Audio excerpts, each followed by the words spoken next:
ఎన్టీఆర్ జిల్లా ఇబ్రహీంపట్నం పోలీస్ స్టేషన్లో ప్రముఖ యూట్యూబర్ రమానందన ఫ్యామిలీపై కేసు నమోదైంది. యూకే వీసా రెన్యువల్ పేరుతో 15 లక్షల రూపాయలు వసూలు చేసినట్లు కంప్లైంట్ ఇవ్వడంతో కేసు నమోదు చేశారు. డెస్టినీ కన్సల్టెన్సీస్ పేరుతో నమ్మించి భారీ మోసానికి పాల్పడినట్లుగా ఫిర్యాదు అందిందని పోలీసులు తెలిపారు. వెస్ట్ ఇబ్రహీంపట్నంకి చెందిన శివక్రాంతి కుమార్ యూకేలో ఉన్న సమయంలో వీసా గడువు ముగిసిపోతుండటంతో డెస్టినీ కన్సల్టెన్సీ నిర్వాహకులను ఆశ్రయించాడు.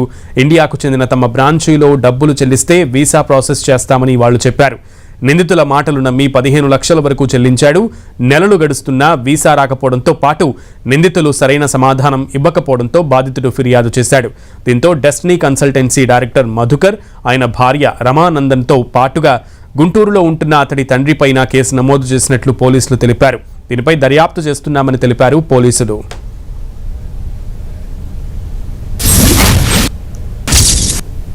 మామిలిపల్లి శివకాంతి కుమార్ అనే అతను మనకు ఒక కంప్లైంట్ ఇవ్వడం జరిగింది.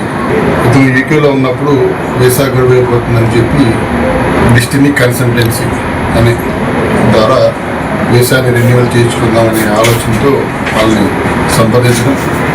సంప్రదించిన తర్వాత ఇండియాకి వెళ్ళిపోయి అక్కడ మా బ్రాంచ్ అనేది కలిసి అక్కడ అమౌంట్ మీరు పే చేస్తే మీకు ఇక్కడ వీసా ప్రాసెస్ చేస్తామని చెప్పి చెప్పడం ద్వారా అతను అక్కడ చూసుకొని మళ్ళీ ఇండియాకి రావడం. ఇండియాకి వచ్చిన తర్వాత ఏదైతే కన్సల్టెన్సీ వాళ్ళు చెప్పిన దాని ప్రకారం అతని అమౌంట్ పంపించడం వాళ్ళకి అకౌంట్ ద్వారా జరిగింది. ఇంకా సమయం అయినా అయ్యే కొద్దీ ఇంకా అమౌంట్ అనేది రాకపోయేసరికి మన పోలీస్ స్టేషన్కి అతను పెట్టిన ఆధారాలు తీసుకుని మనకి రావడం జరిగింది. కన్సల్టెన్సీ డైరెక్టర్ అని జాగలపూడి మధుకర్, అదేవిధంగా వాళ్ళ మిస్సెస్ రమానందన్, అదేవిధంగా ఇక్కడ గుంటూరులో ఉన్న వాళ్ళ నాన్నగారు చూసుకున్నారని చెప్పారు. వీరి ముగ్గురు మీద అతను కంప్లైంట్ చేయడం జరిగింది.